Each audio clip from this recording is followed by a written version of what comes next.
سلمہ صاحبہ، یہ جو جاوید لطیف صاحب نے بات کی، آپ لوگ حکومت میں ہیں یا اپوزیشن میں؟ لگتا ہے اس طرح ہے کہ آپ نے وزارت عظمیٰ بھی رکھنی ہے، وزارت اعلیٰ بھی رکھنی ہے، اور جو الیکشن اپوزیشن لیڈر کا کردار ہے وہ بھی آپ نے ادا کرنا ہے. تو آپ کی اپنی جماعت کے اندر سے اگر اس طرح کے الزامات لگیں گے تو پھر تو یہ سارے نظام کے اوپر کوسچن اٹھے گا.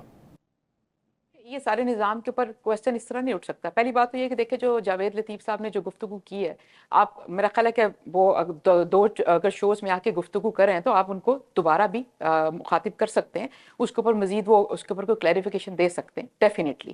اور بڑے سیزنڈ اور سینئر پولیٹیشین ہیں، ان کی اگر وہ رائے دے رہے ہیں یا کوئی بات کریں تو اس کے پیچھے کوئی وجہ یا کوئی میرے پاس دیکھیں ابھی آپ بات کریں کہ ہمیں ڈس انفارمیشن نہیں پھیلانی چاہیے، تو میں بغیر کسی وجہ اور حقائق کے جانے اس کے اندر ایڈیشن کرتی پھروں، اس کی حامی اور مخالف ہوتی پھروں، تو وہ ایک ڈس انفارمیشن کے زمرے میں آئے گا نا، جس سے ہمیں رکنا چاہیے.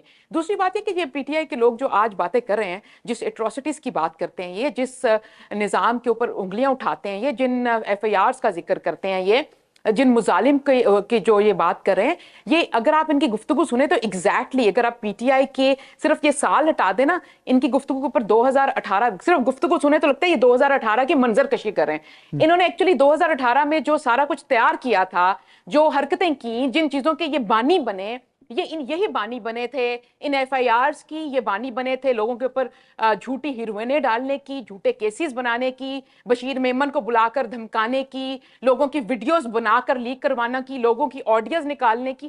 یہ سارا کچھ ان کے دور میں جب شروع ہو رہا تھا تب ہم چیخ کے کہتے تھے یہ مت کریں. فارم 45 اور 47 کا بالکل 2018 میں یہ حال تھا، جب ہمارے لوگ مارے فارم 45 لے کر پھرتے تھے، یہ کہتے تھے چلو جاؤ گھر.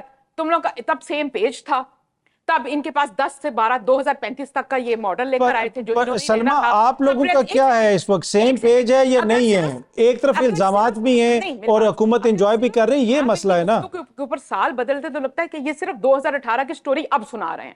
ٹھیک ہے، یہ اب اس پوزیشن میں کہ 2018 کی کہانی شروع کر دی انہوں نے. دوسری طرف میں یہ کہنا چاہوں گی، غلط ہر وقت میں غلط ہوتا ہے، غلط نہیں ہونا چاہیے. میں غلط کا ساتھ آج بھی نہیں دوں گی.